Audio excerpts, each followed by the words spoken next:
It is a fusion of pictures, of original art, of original sounds and music, and of text. There's the four protagonists from the quiet corners of the globe in the story from four very different cultures.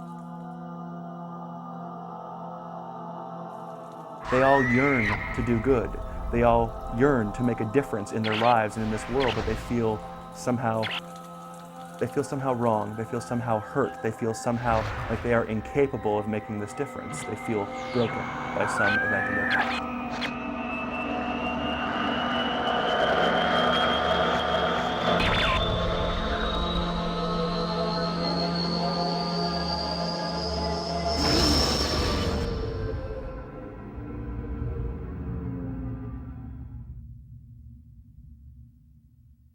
Broken Saints is an online 24-part cinematic graphic novel. We've created this new medium in a way of combining words with music and really powerful storyline to create something which hasn't really been done online yet. Artistically, it's its own thing. It's called cinematic literature as far as we're concerned.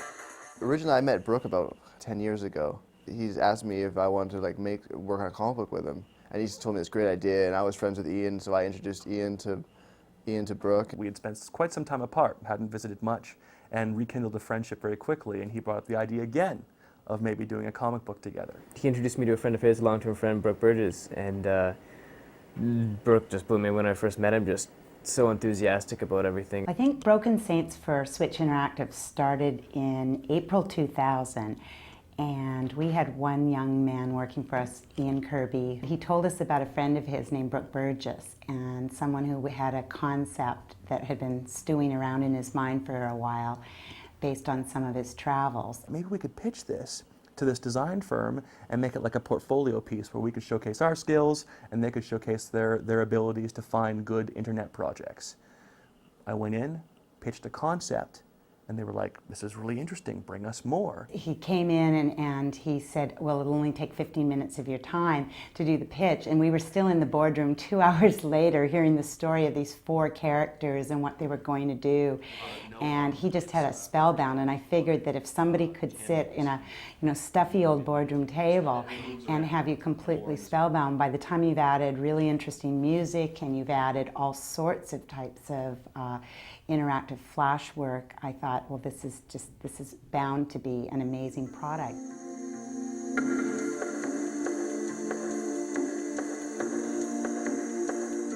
We realized that we were touching people emotionally. We were touching people psychically. We were touching people spiritually. And part of me just screamed out and said, you can't do this for money. You cannot make this a pay site.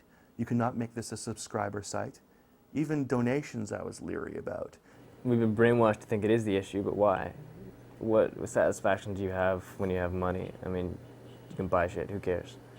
This need to have monetary value in your life, this need to have social acceptance through status.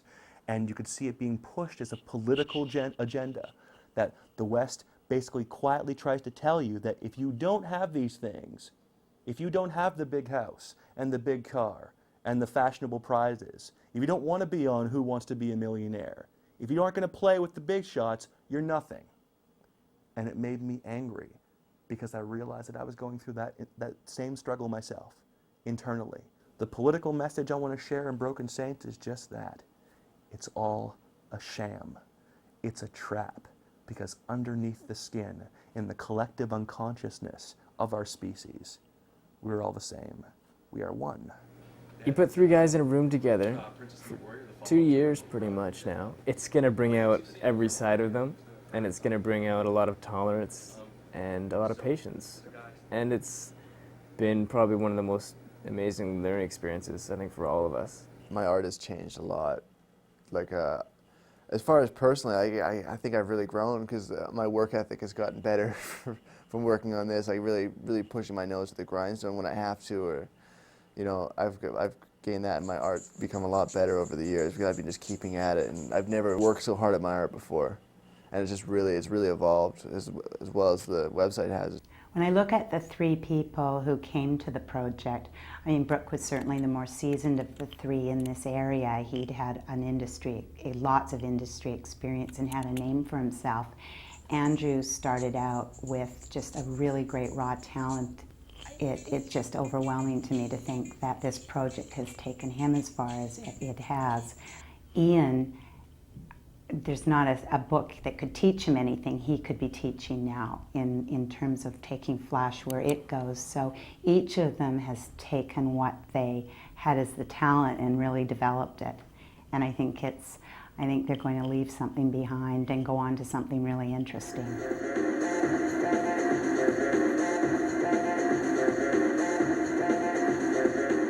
The personal satisfaction keeps me going to do it every day. You know, every day when you get an email to you saying, you know, good work on that, good Flash work or whatever, you know, it keeps you going. Yeah, we received a few mails after the events of September the 11th because we have one of our protagonists, Oren, is a Muslim character. He's an ex-mercenary, but I had put Oren in the piece originally as a statement against the continued bombing of Iraq.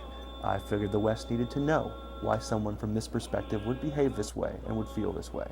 If someone's going to write us a letter and say that bothers them, how dare we mention a character of this ilk or this religious background after those events, well, I'm sorry, but it's my artistic interpretation.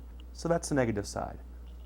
I can accept those views, but the positive mails we receive from fans, those ones I could not trade for anything. No amount of money could bring me more joy. Oh, it's very flattering, but like, I try not to think about it too much. It's just like, I like when we get emails and I'm like, oh, thank you so much for, you know, because people say a lot of kind things about our work, and so it's really nice to see all that, and I'm very flattered and thankful that people even like give us the time of day. Like, I think it's awesome. I'll share one that really touched me, and it was from a man who wrote and said, "This is incredible. This is moving. This blasts my reality wide open. Thank you so much. But please hurry. I'm a 65-year-old man, and I have emphysema. I'm going to die soon. I don't know when, but I do know that I'm going.